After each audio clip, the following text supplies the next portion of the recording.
इस वक्त नाज़रीन आप देख रहे हैं द लोकल जर्नलिस्ट। इस वक्त हमारे बीच मौजूद हैं अब्दुल खालिक मुल्ला साहब, जिनको कि ये 3rd टाइम एमएलए का टिकट मटिया बुरुज कॉन्स्टिट्यूंसी से दिया गया है। ममता बनर्जी का एक अटूट भरोसा अब्दुल खालिक मुल्ला साहब के ऊपर। सर, अभी देखा गया कि 7 तारीख को ब्रिगेड में रैली हुआ। इस रैली में प्रधानमंत्री ने अपनी पुरजोर ताकत लगाकर कोशिश किया और बंगाल का बीजेपी लीडर दिलीप घोष ने पूरी ताकत लगा दी रैली में। सर, क्या लगता है कितना भीड़ हुआ होगा? आप इससे किस तरह का इस रैली को किस तरह से देखते हैं आप? देखिए, रैली में कोई खास ये भीड़ नहीं हुआ। जहाँ तक हमें खबर है, ये बाहर से झारखंड बिहार से आदमी लाके ब्रिगेड को भरने का कोशिश किया है। ऐसे ब्रिगेड भी फाँका था, खाली था, कोई ज़्यादा वहाँ गैदरिंग नहीं था। सर, प्रधानमंत्री ये कहते हैं कि इस बार परिवर्तन होगा, उन्नति होगा और सोनार बंगला बनेगा। कैसे बनेगा सर?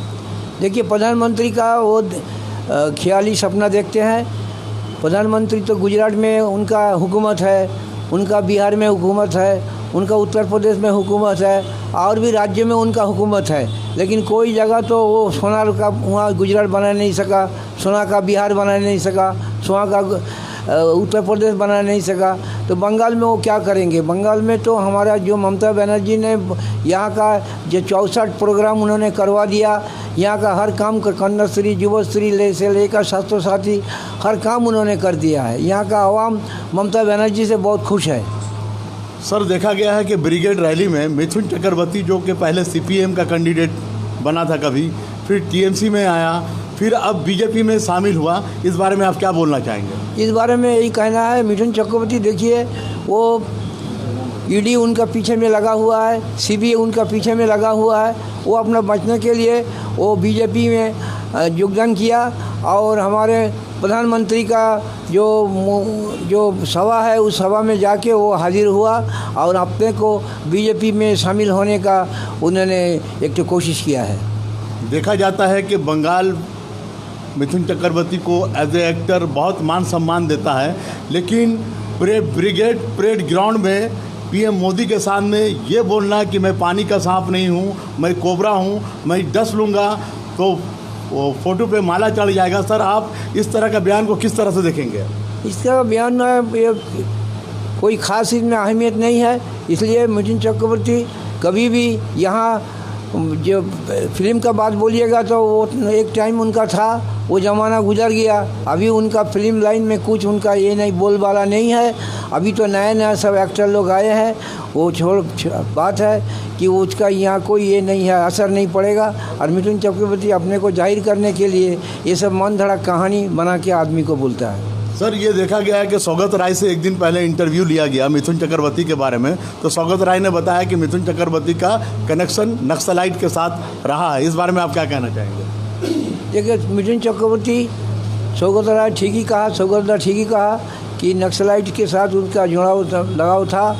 बाद में सीपीएम के साथ भी जो उनका लगाव था।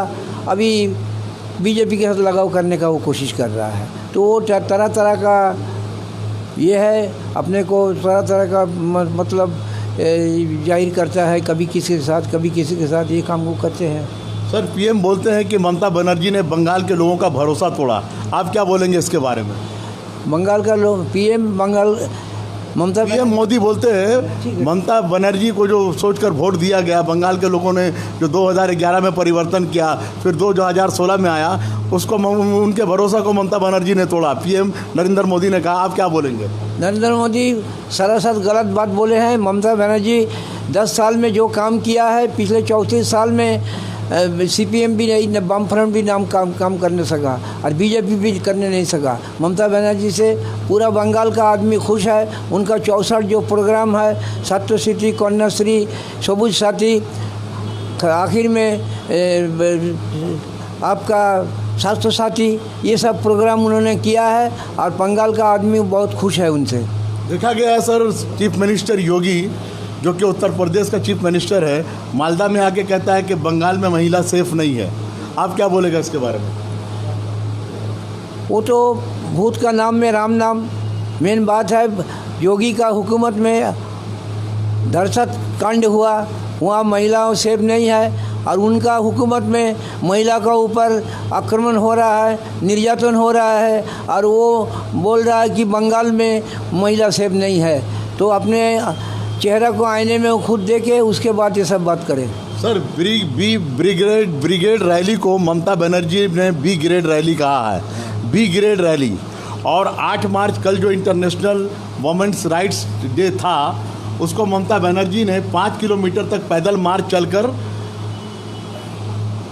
पूरे वुमेन्स के साथ रैली किया, उसके साथ उसका साथ दिया। इस बारे में आप क्या कहना चाहेंगे? देखिए, ममता बनर्जी ने ये कहा, सही कहा कि ब्रिगेड जो है ये बी ग्रेड है, इसलिए ब्रिगेड को भरने के लिए जितने आदमी का ज़रूरत है उतना आदमी बीजेपी के पास नहीं है और उन्होंने इसको ब्रिगेड को भरने नहीं सका। ब्रिगेड बहुत फाँका था, खाली था, इसलिए ममता बनर्जी इसको बी ग्रेड ब्रिगेड बोला। और महिला दिवस में उन्होंने जो 5 किलोमीटर रास्ता उन्होंने सैर किया, तय किया, तो इससे ये जाहिर होता है कि ममता बनर्जी हमारे बंगाल में महिलाओं को बहुत उन्होंने बढ़ावा दिया। 50% रिजर्वेशन उन्होंने करवा दिया।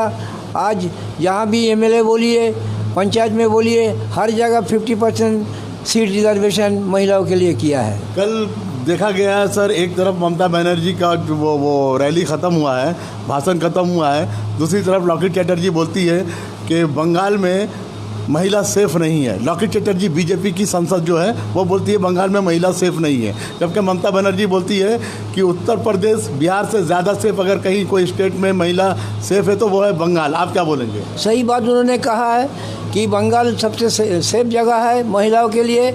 उत्तर प्रदेश, बिहार में, वहाँ तो गुजरात में महिलाओं के ऊपर बहुत ही संतरास होता है, आक्रमण होता है, वहाँ निर्यातन होता है। तो उस हिसाब से बंगाल बहुत सेफ है। उत्तर प्रदेश, बिहार में जो घटना घट रहा है, यहाँ वैसे कोई घटना नहीं घट रहा। सर, ब्रिगेड में मोदी ने ममता बनर्जी पर तंज किया है कि ममता बनर्जी जो स्कूटी लेकर प्रोटेस्ट कर रही थी, तेल का दाम बढ़ रहा है, गैस का दाम बढ़ रहा है, प्रोटेस्ट कर रही थी और स्कूटी के ज़रिए जा रही थी नवोन्नो। उन्होंने कहा कि अगर स्कूटी से गिर जाती ममता बनर्जी, अगर गिर जाती अचानक स्कूटी से, तो लगता है कि उस स्कूटी की कंपनी को भी बंद करवा देती वो। ऐसे कोई बात नहीं है, ऐसे हुकूमत हमारा ममता बनर्जी नहीं करती है, वो गिरने का सवाल ही नहीं है। ममता बनर्जी जो भी चीज़ में हाथ दिया है वहाँ वो सक्सेसफुल रहा और ये स्कूटी में वो भी जो सैर किया वो भी सक्सेसफुल हुआ, तो बंद करने का सवाल ही नहीं आता। ये ख्यालात बीजेपी में है, जो उनके खिलाफ में काम करता है उसको बंद करवा देता है। ममता बनर्जी ऐसे नहीं है, वो खुले दिमाग के है और हर किसी को सपोर्ट करती है। सर, एक तरफ देखा गया 7 तारीख को ब्रिगेड रैली में, जहां मोदी ब्रिगेड रैली कर रहे थे कलकत्ता में, दूसरी तरफ ममता बनर्जी सिल्लीगुड़ी में महंगाई के खिलाफ, गैस सिलेंडर के खिलाफ। गैस सिलेंडर एक ऐसा सिलेंडर जो कि हर घर में औरतों के काम आता है और बगैर औरतें उसके काम नहीं कर सकती है। तो ममता बनर्जी का ये कहना है कि अगर फ्री देना है तो गैस क्यों नहीं फ्री कर रहा है मोदी सरकार, क्यों गैस का दाम बढ़ाता जा रहा है? इस बारे में क्या कहना चाहेंगे?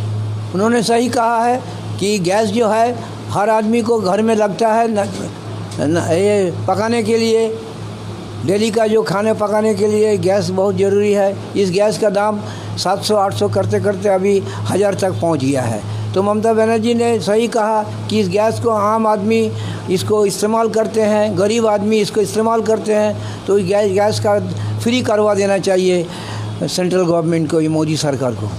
महंगाई को देखते ममता बनर्जी तो गाड़ी पे भी आ सकती थी सर, लेकिन ममता बनर्जी ने पैदल मार्च क्यों किया? क्या लगता है आपको? इलेक्शन है बोलकर किया ना, इससे पहले भी करती आई हैं वो? नहीं, इलेक्शन तो अभी आया है, इसका पहले वो बहुत रोड शो किया है। आप जानते हैं जादवपुर से लेके हजरा तक, शाम बाज़ार से लेके धर्मतला तक बहुत ही पैदल में उन्होंने ये किया, रोड शो किया है। तो आज चुनाव है बोल के नहीं कर रहा है, पहले से भी ये करते हैं आए। सर, बीजेपी ये भी बोल रहा है सर, अपोजिशन ये भी बोल रहा है कि बंगलार निजर में चाय, नंदीग्राम निजर छेले चाय। क्या बोलेंगे आप? देखिए, बांग्ला निजर में के चाय, ये जो बात बांग्ला से उठा है, ये सही में ममता बनर्जी पूरा बंगाल का लड़की है, इसलिए बंगाल का जो आदमी है सब उनको चाहते हैं कि उनको पहले सपोर्ट करना चाहिए।